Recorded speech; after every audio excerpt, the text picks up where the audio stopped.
শুভেচ্ছা দিনের আলোচিত খবরে। সঙ্গে আছি তাসফিয়া তামান্না। বাংলাদেশ মালয়েশিয়া সম্পর্ককে নতুন উচ্চতায় নিয়ে যাওয়ার বার্তা দিয়েছেন প্রধানমন্ত্রী তারেক রহমান। পুত্রজয়ায় মালয়েশিয়ার প্রধানমন্ত্রী আনোয়ার ইব্রাহিমের সঙ্গে দ্বিপাক্ষিক বৈঠকে শ্রমবাজার পুনরায় চালু, বাংলাদেশি কর্মীদের বৈধকরণ, বাণিজ্য এবং বিনিয়োগ সম্প্রসারণ, রোহিঙ্গা সংকট সহ পারস্পরিক স্বার্থ সংশ্লিষ্ট নানা বিষয়ে গুরুত্বপূর্ণ আলোচনা হয়। বৈঠক শেষে দুই দেশের মধ্যে একাধিক সমঝোতা স্মারক সই হয়।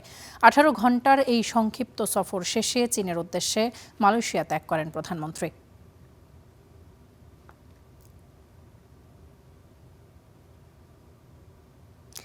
23 জুন প্রতিষ্ঠা বার্ষিকীকে ঘিরে কার্যক্রম নিষিদ্ধ আওয়ামী লীগের তৎপরতা ঠেকাতে ঢাকা, নারায়ণগঞ্জ, চট্টগ্রাম, ফরিদপুর, গাজীপুর এবং গোপালগঞ্জে 30 জুন পর্যন্ত সেনা মোতায়েন করেছে সরকার।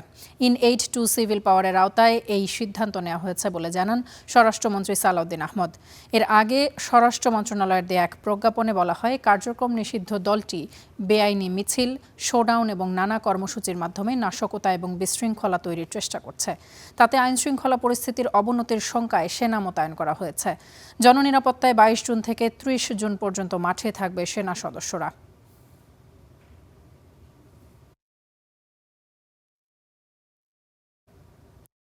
বিশ্বকাপে নিজেদের দ্বিতীয় ম্যাচে রাতে মাঠে নামছে বর্তমান বিশ্ব চ্যাম্পিয়ন আর্জেন্টিনা।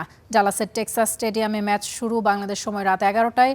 প্রথম ম্যাচের ভুল শুধরে এক ম্যাচ হাতে রেখেই নকআউট নিশ্চিতের লক্ষ্যে মাঠে নামবে স্কালোনির দল। বিপরীতে পাওয়ার ফুটবলে 3 পয়েন্টে নজর অস্ট্রিয়ার।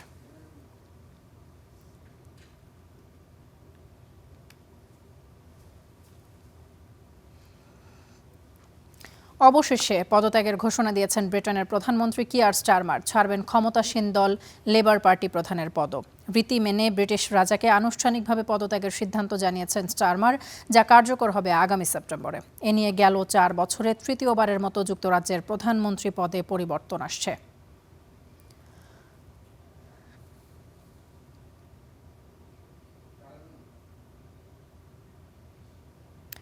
লেবাননে ইসরায়েলি আগ্রাসন বন্ধে যৌথ সংঘাত নিরসন কেন্দ্র গঠনের সিদ্ধান্ত নিল ইরান, যুক্তরাষ্ট্র। সুইজারল্যান্ডে আলোচনার প্রথম দিন এতে সম্মত হয় দুই দেশ। এছাড়া চূড়ান্ত সমঝোতায় পৌঁছতে আগামী 60 দিনের জন্য একটি রোড ম্যাপে সম্মত হয়েছে দুই পক্ষ। এর আগে ট্রাম্পের হুমকিকে কেন্দ্র করে আলোচনার টেবিলে উত্তেজনা ছড়ালে যুক্তরাষ্ট্র সংযত ভাষা ব্যবহারের আহ্বান জানান ইরানের প্রধান আলোচক বাকের গালিবাফ।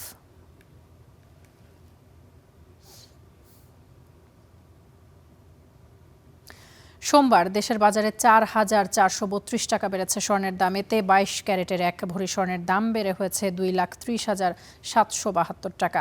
21 ক্যারেটের 1 ভরি স্বর্ণের নতুন দাম হয়েছে 2,20,391 টাকা। এছাড়া 18 ক্যারেটের প্রতি ভরি স্বর্ণের দাম 1,89,248 টাকা এবং সনাতন পদ্ধতির প্রতি ভরি স্বর্ণের দাম ধরা হয়েছে 1,58,606 টাকা। সোমবার স্বর্ণের নতুন দাম সমন্বয় করেছে বাংলাদেশ জুয়েলার্স সমিতি বাজস।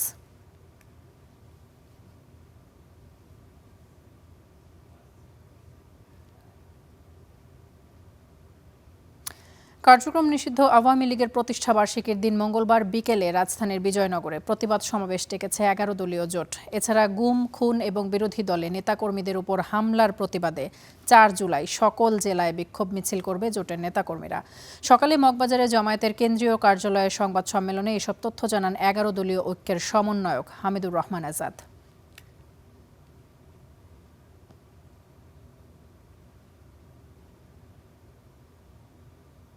এই ছিল দিনের আলোচিত খবরে। সঙ্গে থাকার জন্য ধন্যবাদ।